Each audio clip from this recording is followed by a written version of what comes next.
आज last class में हमने बहुत सारी चीज़ें स्टडी करी थी, लाइक कूलॉम्स लॉ हमने बहुत अच्छे से स्टडी कर लिया था। कूलॉम्स लॉ में हमने फोर्स का फॉर्मूला स्टेबलाइज किया विच इज F = K(Q1Q2)/R²। और उसके बाद हमने परमिटिविटी के बारे में भी थोड़ा बहुत स्टडी किया कि एब्सोल्यूट परमिटिव वगैरह क्या होती है। खैर वो वीडियो आपने नहीं देखी तो लिंक उसका डिस्क्रिप्शन में आपको मिल जाएगा, आप वो वीडियो ज़रूर देखें, क्योंकि आपके अगर बेसिक्स सही नहीं होंगे तब तक आपको ये सारी चीज़ें भी समझ नहीं आएंगी। तो ये है हमारा लेक्चर 2 और हम स्टार्ट करते हैं परमिटिविटी से। तो खैर मैं थोड़ा सा रिवीजन आपको करा देता हूँ कि लास्ट क्लास में हमने परमिटिविटी का मतलब क्या किया था। तो परमिटिविटी का मतलब हमने स्टडी किया था कि भाई परमिटिविटी होती है कि एक मीडियम की परमिशन, कि मीडियम किसी एक गिवन चार्ज के थ्रू जो इलेक्ट्रिक फील्ड लाइंस जा रही हैं उसको कितना परमिशन दे रही है, जिसको हम किससे रिप्रेजेंट कर रहे थे, एप्सिलॉन से रिप्रेजेंट कर रहे थे। किससे रिप्रेजेंट कर रहे थे, एप्सिलॉन से। और जब मैं यहाँ पे एप्सिलॉन के बगल में नॉट लगा दूं तो इसको मैंने बोला था एब्सोल्यूट परमिटिविटी, एब्सोल्यूट परमिटिविटी। और इसकी वैल्यू आपको मैंने लास्ट क्लास में लिखवाई थी विच इज 8.854 × 10⁻⁻12। और इसकी कुछ SI यूनिट्स वगैरह मैंने आपको लिखवा दी थी, बाय फॉर्मूला मैंने उसका अप्लाई कर लिया था। ठीक है, अब जैसे कि आपको क्या बोला था मैंने कि आप किसी भी चीज़ का फोर्स, किसी भी चीज़ का डायमेंशन और साथ ही साथ SI यूनिट उसके फॉर्मूले पे जाके निकाल सकते हो। तो F = 1/4πε0 = में Q1Q2/R²। तो मैंने जब यहाँ पे इन सब सारी चीज़ों को सॉल्व किया था तो यहाँ से इसकी SI यूनिट बताई थी मैंने ε0 की।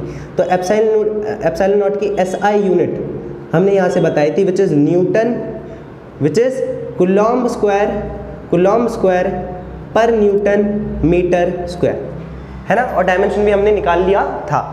तो मैंने एक चीज़ बोली थी, ये थी मीडियम, एब्सोल्यूट परमिटिविटी थी। और ये मीडियम कौन सा था, ये मीडियम था एयर। लेकिन मैंने आपको लास्ट लेक्चर में ये चीज़ बताई थी कि वो मीडियम था एयर, और नेक्स्ट वीडियो में हम पढ़ने वाले हैं अलग मीडियम की परमिटिविटी, है ना। अच्छा, तो इस चीज़ को हम स्टडी करने वाले हैं रिलेटिव परमिटिविटी से, कि किसी भी मीडियम की परमिटिविटी आप जब स्टडी करते हो तो हम पढ़ेंगे रिलेटिव परमिटिविटी। और इसी चीज़ को आप डाइलेक्ट्रिक कांस्टेंट से भी जानते हो। किससे जानते हो, डाइलेक्ट्रिक कांस्टेंट से। और डाइलेक्ट्रिक कांस्टेंट अभी ये क्या है क्या नहीं है, ये सारी की सारी चीज़ें अभी स्टडी करते हैं। इसकी डेफिनेशन देख लेते हैं। It is equal to the ratio of permittivity of medium to the permittivity of free space. यानी हमने एक हमने छोटा सा एक इनिशियल मान लिया है कि भाई चेक कर लेते हैं फ्री स्पेस के कंपैरिजन में किसी मीडियम की परमिटिविटी कितनी ज़्यादा है कितनी कम है। तो हमने कहा कि और यही रिलेटिव परमिटिविटी है। तो इन्होंने ये बोला कि जो रिलेटिव परमिटिविटी है जिसको मैं ε/r से रिप्रेजेंट कर रहा हूँ which is ε/r, relative permittivity. और ये किसके इक्वल होता है, एप्सिलॉन ऑफ मीडियम यानी relative permittivity of medium to the permittivity of free space यानी ε0। यानी यहीं से आप एक और चीज़ बता सकते हो कि अगर आपको मीडियम की परमिटिविटी चाहिए, किसकी चाहिए, मीडियम की परमिटिविटी चाहिए, तो मीडियम की परमिटिविटी हो जाएगी ε/r × में ε0।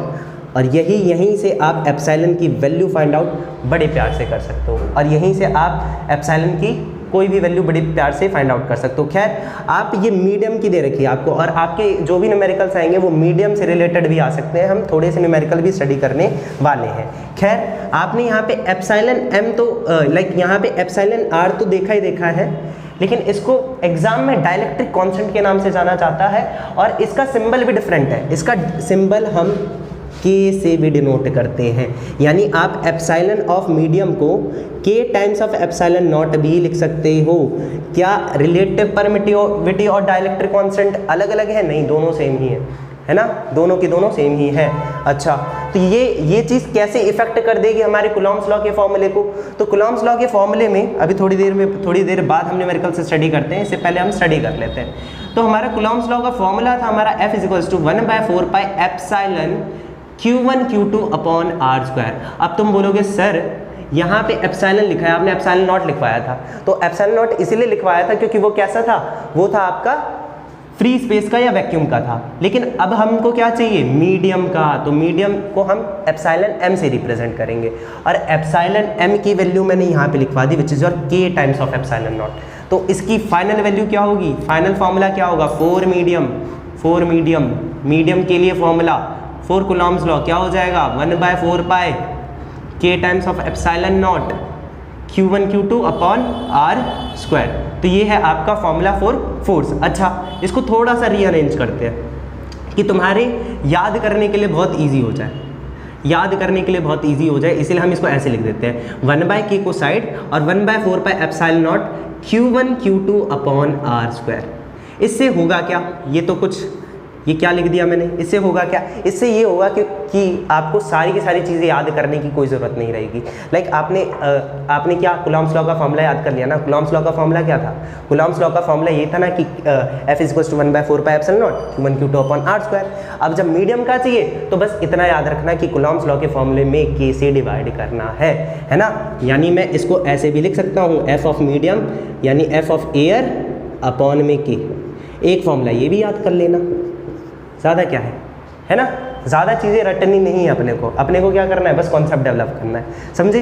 तो ये था आपका फोर्स का फॉर्मूला, और फोर्स का फॉर्मूला फॉर मीडियम। तो मीडियम में याद रखना, जब भी कूलम्ब्स लॉ का फॉर्मूला मीडियम के लिए करना है तो जो फॉर्मूला पढ़ रखा है उसे k से डिवाइड कर देना। और k क्या है आपका, डाइलेक्ट्रिक कांस्टेंट। आपके एग्जाम में डाइलेक्ट्रिक कांस्टेंट की वैल्यू दे दी जाएगी। अच्छा, कुछ डाइलेक्ट्रिक कांस्टेंट लास्ट क्लास में करवाए थे, मैंने बोला था कि एयर का डाइलेक्ट्रिक कांस्टेंट 1 होता है।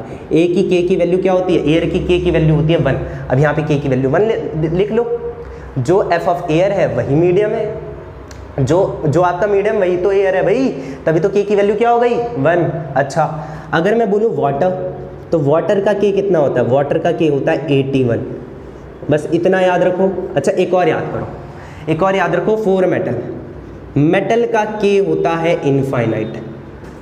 मेटल का k क्या होता है, इनफाइनाइट। इस चीज़ को और अच्छे से आने वाले चैप्टर में हम स्टडी करने वाले हैं, चिंता मत करो कि ये क्या है, k की वैल्यू इनफाइनाइट है तो उससे क्या क्या चीज़ें हम करने वाले हैं, ठीक है। तो आज हम इसके आगे आते हैं, इसके आगे क्या है हमारा, सुपरपोजिशन प्रिंसिपल। तो सुपरपोजिशन प्रिंसिपल क्या है, उससे पहले कुछ चीज़ें ऐसे स्टडी कर लें कि इससे रिलेटेड कुछ न्यूमेरिकल कर लेते हैं। तो मैं इसे मिटा रहा हूँ, कुछ बेसिक से न्यूमेरिकल हम स्टडी करने वाले हैं, हम यहाँ पे स्टडी करने वाले हैं फॉर्मूले रिलेटेड। अब ऐसा मत बोलना कि बिल्कुल बेसिक फॉर्मूले करवा रहे हो, है ना, बिल्कुल बेसिक से क्वेश्चन करवा रहे हो, है ना। बेसिक करोगे तभी जाके अच्छा क्वेश्चन कर पाओगे। तो क्वेश्चन कुछ ऐसा है, तो हमारा क्वेश्चन ये रहा, बेसिक सा क्वेश्चन है, ज़्यादा मुश्किल क्वेश्चन नहीं है। पहले हम एयर वाला स्टडी कर लें।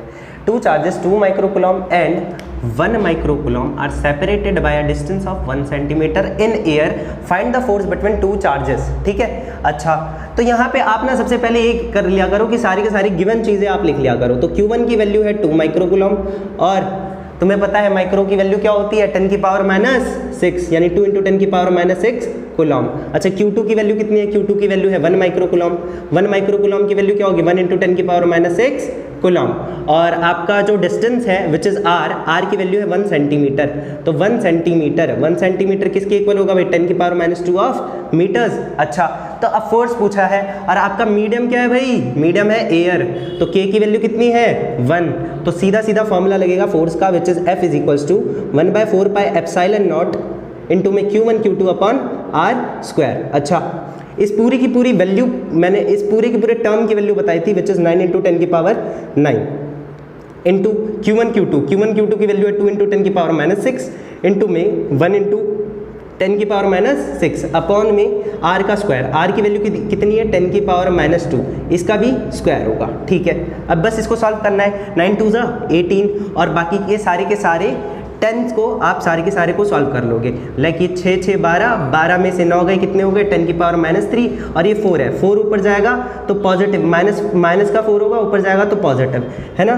चलो देख लो, 10 की पावर ये 9 है, ये 12 हो जाएगा। अरे देखो तुम, 10 की पावर -12, और ये ऊपर जाएगा तो 10 की पावर 4 हो जाएगा कि नहीं हो जाएगा। अच्छा, ये हो गया 9 और ये हो गया 4, 9 4 कितने हो गए भाई, 13 में से 12 गए 1, यानी 180 न्यूटन्स। 180 न्यूटन, F की वैल्यू आ जाएगी 1 न्यूटन, ठीक है।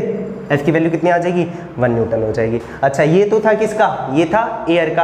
अब बोलोगे मीडियम का क्या होगा, तो भाई मीडियम का इसी क्वेश्चन को हम थोड़ा सा कन्वर्ट कर देते हैं कि भाई इफ मीडियम, क्वेश्चन 2 को ही, क्वेश्चन 2 सारी की सारी वैल्यू सेम है, बस हम मीडियम चेंज कर रहे हैं। और मीडियम है आपका, मीडियम का K की वैल्यू है 2। तो आपको क्या करना है, आपको सारी की सारी चीज़ें सेम करनी है। और मैंने क्या बोला था कि इसे डिवाइड कर दो, सारा क्वेश्चन सॉल्व हो जाएगा। यानी मैंने ये जो फाइनल आंसर लिखा है उसमें F मीडियम की वैल्यू आ जाएगी, F मीडियम की वैल्यू आ जाएगी 180/2। आंसर कितना हो गया 90 न्यूटन्स। खत्म। समझ गए। देखो मैंने वापस नहीं लिखा, आपको समझ आ गया, ठीक है। क्यों, क्योंकि भाई ये मीडियम का था, ये क्या था मीडियम का। और मैंने पहले बोला है आपको एयर का पता चल गया है, आप उसको K से डिवाइड कर दो, आंसर खत्म, है ना। और यही प्रोसीजर अप्लाई करोगे तो बिल्कुल भी गलती नहीं होने वाली, ठीक है। तो ये हमने न्यूमेरिकल्स स्टडी कर लिया है और अच्छे न्यूमेरिकल स्टडी करेंगे आज। उससे पहले एक और टॉपिक फिनिश करते हैं जिसका नाम है सुपरपोजिशन प्रिंसिपल। जिसका नाम क्या है, सुपरपोजिशन प्रिंसिपल। तो ये सुपरपोजिशन प्रिंसिपल क्या कहता है, सुपरपोजिशन प्रिंसिपल थोड़ा सा इसको थोड़ा अच्छे से फील करते हैं। पहले ये सुन लो, सुपरपोजिशन प्रिंसिपल ये कहता है कि किसी भी एक चार्ज पे जो नेट फोर्स है वो किसके इक्वल होगा, सारे के सारे चार्जेस की वजह से जो नेट फोर्स, जो इंडिविजुअल फोर्सेस लग रहे हैं उन सब के वेक्टर सम के इक्वल होगा। और एक और बात देख लो भाई, देख लो, लाइक ये चार्ज है आपका, ये चार्ज है Q0 और ये एक फील्ड में रखा हुआ है, बहुत सारे चार्जेस के बीच में रखा हुआ है, Q1 Q2 Q3 इन सब के बीच में रखा है और सबके बीच का डिस्टेंस है R1 R2 R3 ऐसे करके डिस्टेंस पे रखा हुआ है। यहाँ पे 3 ही चार्जेस हैं, और भी चार्जेस हो सकते हैं, है ना। अच्छा तो ये तीन चार्जेस हैं और ये Q0 उनके बगल में रखा हुआ है which is R1 R2 R3 के डिस्टेंस पे। तो ये बोलता है कि इस पे टोटल नेट फोर्स कितना लगेगा। तो इसलिए बोला कि भाई टोटल नेट फोर्स निकालना है तो सबका इंडिविजुअल फोर्स लो और ऐड कर दो, नेट फोर्स आ जाएगा। कितना आ जाएगा, नेट फोर्स आ जाएगा। तो नेट फोर्स की वैल्यू आएगी, ये एक वेक्टर क्वांटिटी है इसलिए मैं वेक्टर का साइन यहाँ पे लगा रहा हूँ। अच्छा तो ये किसके इक्वल होगा, F1 + F2 + F3। जितनी आसानी से मैंने लिखा हुआ है उतना आसान है नहीं, ये वेक्टर सबमिशन है ना कि आपका स्केलर। आप स्केलर्स को बड़े प्यार से ऐड कर सकते हो लेकिन वेक्टर को ऐड नहीं कर सकते। आपको इसमें आपको डायरेक्शन चेक करनी पड़ेगी, इसमें आपको अगर डायरेक्शन नहीं चेक करते तो पूरा का पूरा आंसर गलत हो जाएगा। तो इसके न्यूमेरिकल्स हम स्टडी करेंगे, चिंता मत करो, नेक्स्ट लेक्चर में हम इसको पूरा कंप्लीट करेंगे, ठीक है। अच्छा तो ये चार्जेस हैं, ये कहना क्या चाहता है इसका सुपरपोजिशन का प्रिंसिपल, पहले थोड़ा स्टडी करते हैं अच्छे से। देखो सिंपल है, लाइक अगर एक ब्लॉक है आपके पास, एक ब्लॉक है उसे तार से आपने कनेक्ट कर रखा है, रस्सी से कनेक्ट कर रखा है और लाइक जैसे रस्साकशी होती है ना, तो रस्साकशी जैसे होती है उसमें क्या करते हैं हम, इधर से खींचते हैं उधर से खींचते हैं और मान लो एक और टीम है वो भी खींच रही है, तो वो ब्लॉक किसी एक ही टीम के पास तो जाएगा जो ज़्यादा फोर्स लगा रहा है ना। फोर्स कितने लगे 3, लेकिन एक ही तरफ वो मूव हुआ, यानी एक नेट फोर्स लगा जिसमें वो डिस्प्लेस हुआ, एक नेट फोर्स हुआ जिसमें वो डिस्प्लेस हुआ, तो वो है आपका नेट फोर्स। और उसे कैसे लगाया, उन सब का वेक्टर सबमिशन किया था असल में, उसका उन सब का वेक्टर सबमिशन हुआ तब जाके एक नेट फोर्स की वैल्यू आई हमारी, ठीक है। अच्छा और क्या, एक और चीज़, इसके और इसके बीच का फोर्स, अब ये थोड़ा ना कॉन्सेप्चुअल है, थोड़ा स्टडी कर लो।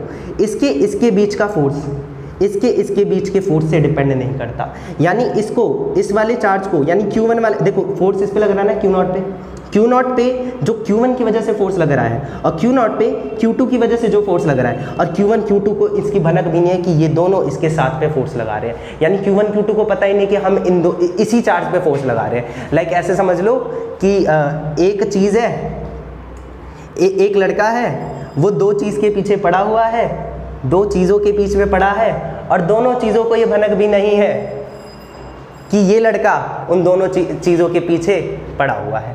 समझ गए, तो यही है सुपरपोजिशन और यही है सुपरपोजिशन का प्रिंसिपल का फील। समझ आया, तो आज की क्लास करते हैं हम इतनी ही, ठीक है। और नेक्स्ट क्लास में हम सुपरपोजिशन से रिलेटेड हम सारे के सारे क्वेश्चंस न्यूमेरिकल सारे स्टडी करेंगे, अच्छे स्टडी करेंगे। लास्ट वाला कॉन्सेप्ट थोड़ा दिमाग में रखना, मैं उसको न्यूमेरिकल में भी फील करके दिखाऊंगा, ठीक है। तो आज की क्लास इतनी करते हैं, मिलते हैं नेक्स्ट लेक्चर में, वीडियो पूरा देखना, ठीक है, तभी समझ आएगा। Okay bye.